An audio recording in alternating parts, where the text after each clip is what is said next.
আসসালামু আলাইকুম প্রিয় সরকারি চাকরি প্রত্যাশী বন্ধুগণ, আশা করি সবাই ভালো এবং সুস্থ আছেন। আজকে যে সরকারি চাকরির নিয়োগ বিজ্ঞপ্তি নিয়ে কথা বলবো, এটি হচ্ছে গণপ্রজাতন্ত্রী বাংলাদেশ সরকারের শিক্ষা মন্ত্রণালয়ের আন্ডারে কারিগরি ও মাদ্রাসা শিক্ষা বিভাগের একটি নিয়োগ বিজ্ঞপ্তি, সম্পূর্ণ নতুন একটি নিয়োগ বিজ্ঞপ্তি। এখানে আপনারা বাংলাদেশের সকল জেলা থেকে নারী পুরুষ উভয় প্রার্থীরা আবেদন করতে পারবেন। শুধুমাত্র এসএসসি বা মাধ্যমিক স্কুল সার্টিফিকেট পাস হলে এখানে আবেদন করা যাবে। আজকের এই ভিডিওতে এই নিয়োগ বিজ্ঞপ্তি সম্পর্কে বিস্তারিত তথ্য থাকবে, কিভাবে আবেদন করতে হবে, কত তারিখের মধ্যে আবেদন করতে হবে, কত টাকা ফি প্রেরণ করতে হবে এবং কোন কোন পদের বিপরীতে কতজন লোকবল নিয়োগ দেওয়া হবে, বিস্তারিত এই ভিডিওতে পাবেন। আপনারা যারা আবেদন করতে ইচ্ছুক তারা অবশ্যই ভিডিওটি না টেনে দেখার চেষ্টা করবেন। প্রথম যে পদটি নিয়ে কথা বলবো, এটি হচ্ছে অফিস সহায়ক, পদের সংখ্যা 13টি। স্বীকৃত কোনো বোর্ড হতে মাধ্যমিক স্কুল সার্টিফিকেট অর্থাৎ এসএসসি পাস হলে এখানে আবেদন করা যাবে। 4 নম্বর যে পদটি আছে এটি হচ্ছে অফিস সহকারী কাম কম্পিউটার মুদ্রাক্ষরিক, পদের সংখ্যা 6টি, বেতন স্কেল 9,300 থেকে 22,490 টাকা। এখানে আপনারা এইচএসসি বা উচ্চ মাধ্যমিক পাস হলে আবেদন করতে পারবেন। সেক্ষেত্রে কম্পিউটার প্রশিক্ষণপ্রাপ্ত হতে হবে। কম্পিউটার মুদ্রাক্ষরের সর্বনিম্ন গতি ইংরেজিতে 20 এবং বাংলায় 20 থাকতে হবে।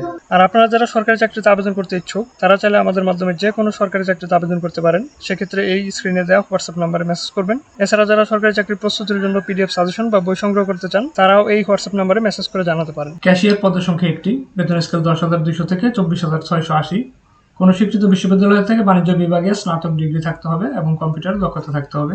2 নম্বর যে পদটি আছে 60 মুদ্রাক্ষরিক কাম কম্পিউটার অপারেটর, পদের সংখ্যা 4টি। কোনো স্বীকৃত বিশ্ববিদ্যালয় হতে স্নাতক ডিগ্রি এবং কম্পিউটার প্রশিক্ষণ প্রাপ্ত হতে হবে। ষাটলিপিতে সর্বনিম্ন গতি প্রতি মিনিটে 45, বাংলায় এবং ইংরেজিতে 70 থাকতে হবে। 1 নম্বর যে পদটি আছে কম্পিউটার অপারেটর, পদের সংখ্যা 2টি, বেতন স্কেল 11,000 থেকে 26,590 টাকা। স্বীকৃত কোনো বিশ্ববিদ্যালয় থেকে বিজ্ঞান বিভাগে স্নাতক সম্মান পাস হতে হবে এবং কম্পিউটার মুদ্রাক্ষরে প্রতি মিনিটে বাংলায় 25 এবং ইংরেজিতে 30 শব্দগতি থাকতে হবে। এখানে দেখতে পাচ্ছেন 1/8/2026 তারিখে প্রার্থীর বয়স অবশ্যই 18 থেকে 32 বছর মধ্যে হতে হবে। এর থেকে বেশি বা কম হলে আবেদন করতে পারবেন না। tmed.teletalk.com.bd এই ওয়েবসাইটে গিয়ে আপনাদেরকে অনলাইনে আবেদন ফর্ম পূরণ করতে হবে। আবেদন শুরু হবে 31/8/2026 সকাল 10টা থেকে এবং শেষ হবে 27/9/2026 বিকাল 4টায়। 1, 2, 3, 4 এই পদগুলোর জন্য আপনাদেরকে সর্বমোট 112 টাকা টেলিটক সিমের মাধ্যমে প্রেরণ করতে হবে। আর শুধুমাত্র 5 নম্বর পদের জন্য 56 টাকা টেলিটক সিমের মাধ্যমে প্রেরণ করলেই হবে। এখানে এসএমএস এর ফরম্যাটটি দেওয়া আছে, কিভাবে আপনারা এসএমএস করবেন। TMAD স্পেস ইউজার আইডি লিখে সেন্ড করবেন 16322 এই নাম্বারে।